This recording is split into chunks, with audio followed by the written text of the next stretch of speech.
Guys, আপনারা কেমন আছেন? আশা করি আপনারা ভালো আছেন। ইনশাআল্লাহ আমি ভালো আছি। আজকে আপনাদের সাথে এরকম একজন মুরব্বীর সাথে কথা বলিয়ে দেবো, পরিচয় করিয়ে দেবো, যার বয়স হলে 115। তো চলুন তার সাথে একটু পরিচয় করিয়ে দিই। আসসালামু আলাইকুম দাদা, আপনি কেমন আছেন? ভালো আছি। আপনার বর্তমান দিকে এখন কেমন লাগতেছে? ভালো লাগছে। তো আপনার কয় বছর এখন? আপনার কয় বছর? আমার বয়স হ্যাঁ, বয়স হলো 115। আগে তো 99-তে মানুষ মারা যেত, কিন্তু এখন এর 115 বছর। আপনার নাম? হাজি শান্তনাথ। হাজি শান্তনাথ।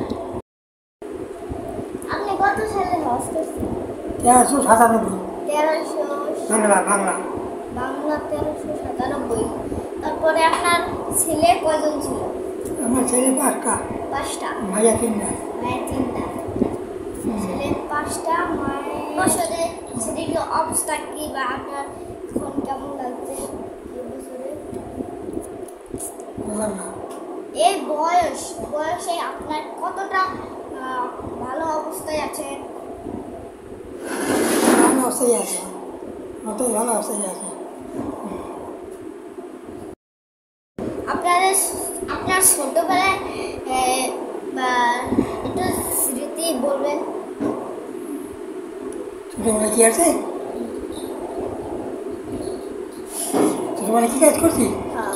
ওই হাত কাজ করছি, খালি ওটাতে ঘর মতো বস। আপনার মতো কি আমরা বয়স পেতে পারি, বা কেমন এখন আমরা কি কাজ করতে করে বড় হতে পারি?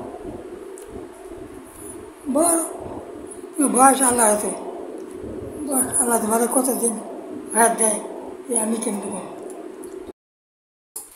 আমার কারো এখনো 115 বছরেও হেঁটে মসজিদে যেতে পারছে, আল্লাহ শুকরিয়া। সেজন্য আরও অনেক বছর বয়স পর্যন্ত বেঁচে থাকতে পারে। দেশেও সে সুস্থ আছে, নামাজ পড়তে যেতে পারছে। তো আল্লাহ শুকরিয়া করো। তো সে 5 ওয়াক্ত নামাজ পড়ে। আমরা যখন ছোট আছি, তো আমরা কি করে বড় হতে পারি, বা কেমনভাবে? এই লেখাপড়া করবা, লেখাপড়া করলে ভালো হইবা। জন্য দোয়া করবেন। তো আজকে ভিডিওটা পর্যন্ত। আপনাদের যদি আমার ভিডিও ভালো লাগে থাকে তাহলে লাইক করবেন, সাবস্ক্রাইব করবেন, কমেন্ট করবেন, শেয়ার করবেন ও পাশে থাকা বেল আইকনটি বাজিয়ে দেবেন। আল্লাহ হাফেজ।